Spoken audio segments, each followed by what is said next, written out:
প্রচুর জুসি। নিঃসন্দেহে একটা জুসি সুইট আম 23-24 এই ধরনের ব্রিক্স হতে পারে, অনেক মিষ্টি।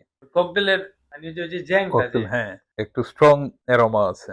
এটা পাইনঅ্যাপল এবং বাইট করার শেষে এখন যেটা আমি ফিল করতেছি, এটা খাওয়ার পরে কোকোনাটের একটা অ্যারোমা পাওয়া যাচ্ছে এবং টোটালি ফাইবারলেস না।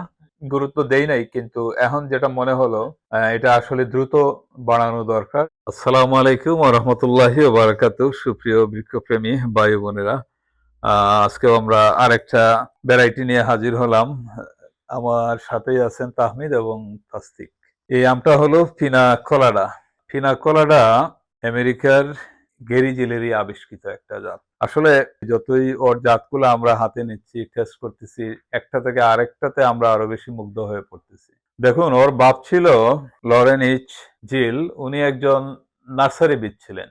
ওর সাথেই ওর দুই ছেলে অল্টার জিল, গেরি জিল, ওনারাও ছোটবেলা থেকেই এই নার্সারি এবং গাছপালা আমের সাথে সম্পৃক্ত ছিল। গেরি জিল যখন বড় হয় তখন সে ফিল করলো যে আমেরিকান গতানুগতিক আমের বাইরে নতুন কিছু আম সে তৈরি করবে।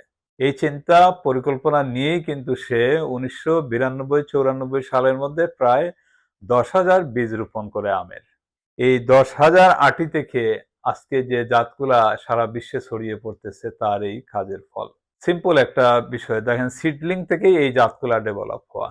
পরবর্তীতে অনেকগুলা জাত সে আরো ডেভেলপ করেছে, ক্রস হাইব্রিডাইজেশনের মাধ্যমে অনেকগুলা জাত ডেভেলপ করছে। তো ওর যেটা ওইটাই ছিল আকর্ষণ, যে আমি এইখানে আঁশবিহীন এবং কালারফুল এবং গতানুগতিক আমের বাইরে আকর্ষণীয় কিছু জাত তৈরি করতে চাই। সেই চিন্তা নিয়েই কিন্তু সে কাজ শুরু করে এবং আজকে আলহামদুলিল্লাহ সফল। অনেকগুলা ভালো জাত দুনিয়াতে সে উপহার দিয়েছে। তারই ধারাবাহিকতায় এই পিনা কলাডা। পিনা কলাডা দেখেন কার কার মাধ্যমে তৈরি করা হয়েছে। এখানে লেট ভ্যারাইটির একটা আম হচ্ছে ডট। ডট কিন্তু হচ্ছে গেরির মায়ের নাম। আর ডটকে কার সাথে ক্রস করা হয়েছে? গেরি ভ্যারাইটির সাথে। গেরি হচ্ছে সে নিজেই। তার মানে ডট এবং গেরির ক্রসেই কিন্তু এই পিনা কলাডা তৈরি হয়েছে। তো বুঝতেই পারতেছেন এগুলার মা বাপ কি, এবং সেই পিনা কলাডা নিঃসন্দেহে একটা ভালো আম। পিনা কলাডা একটা পানীয়, যেটা আমরা স্প্রাইট, কোকা কোলার মতো এই ধরনের একটা পানীয়। পিনা শব্দটা হচ্ছে স্পেনিশ ভাষায় পাইনঅ্যাপল, আর কলাডা হচ্ছে মানে ককটেল। তো এই যে নামকরণটার এটা যথার্থ, কিন্তু এই আমের মধ্যে আমরা এই ধরনের একটা ককটেল, একটা পানীয় এবং মিশ্রণটা পাবো। আবার আনারসও কিন্তু বলা হচ্ছে, আনারসের মতো একটা এরোমা এখানে আছে। তবে এইটাকে আমি বলবো, আমার যতটুকু গত 3 বছর থেকে আমার এখানে ফলন হচ্ছে তাতে মনে হচ্ছে এটা এটা অর্নামেন্টাল একটা ভ্যারাইটি বা একটা ইউনিক ভ্যারাইটি। এটাকে আমরা বাণিজ্যিক ওইভাবে আমরা বলতে পারতেছি না। আগামীতে হয়তো দেখা যাবে। তবে এর ফলন থোকায় থোকায় হয়, ফলের সাইজ একটু ছোট, 200, 250, 300 গ্রাম। 1992 এবং 94-তে এগুলা রোপণ করা হয় এবং 2000 সাল থেকে এগুলার ফলন আসা শুরু হয় এবং এই পিনা কলাডা 2012 সালে ও রিলিজ করে, অফিসিয়ালি রিলিজ করে। সো আমরাও কিন্তু এটা 5 বছর থেকে আমাদের এইখানে আছে এবং 3 বছর থেকে আমরা ফলন পাচ্ছি। তার মানে ওইটা হিসাব করলে বেশি দূর না, আমরাও দেখা যাচ্ছে যে 11-12 বছরের মাথায় আমরাও এটা সংগ্রহ করেছি। তো চলুন আমরা এই আমের স্বাদটা এখন নিব, দেখতে চাই ভিতরটা কেমন। বাহ, জুস কিভাবে ছিটকে পড়েছে দেন, প্রচুর জুসি মনে হচ্ছে। হ্যাঁ, হ্যাঁ, মাশাআল্লাহ, অসাধারণ। ভিতরটা একদম ডিপ অরেঞ্জ কালার, বেশ জুসি, কালারফুল। দেখো তো তাহলে কি কোনো এরোমা পাচ্ছ? আলহামদুলিল্লাহ, আলহামদুলিল্লাহ। হ্যাঁ। হুম। পাইনাপেলের ওই ফ্লেভারটা খাওয়ার ক্ষেত্রে কেমন লাগে? এটা কি কোনো জুসি আম, জুসি? হ্যাঁ, জুসি আম। ফাইবারলেস এবং জুসি।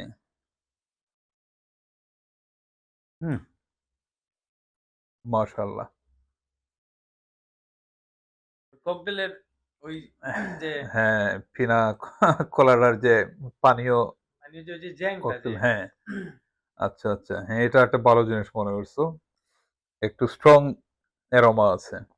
এটা পাইনঅ্যাপল এবং এটাতে এবং বাইট করার শেষে এখন যেটা আমি ফিল করতেছি, এটা খাওয়ার পরে কোকোনাটের একটা অ্যারোমা পাওয়া যাচ্ছে এবং টোটালি ফাইবারলেস না। হুম।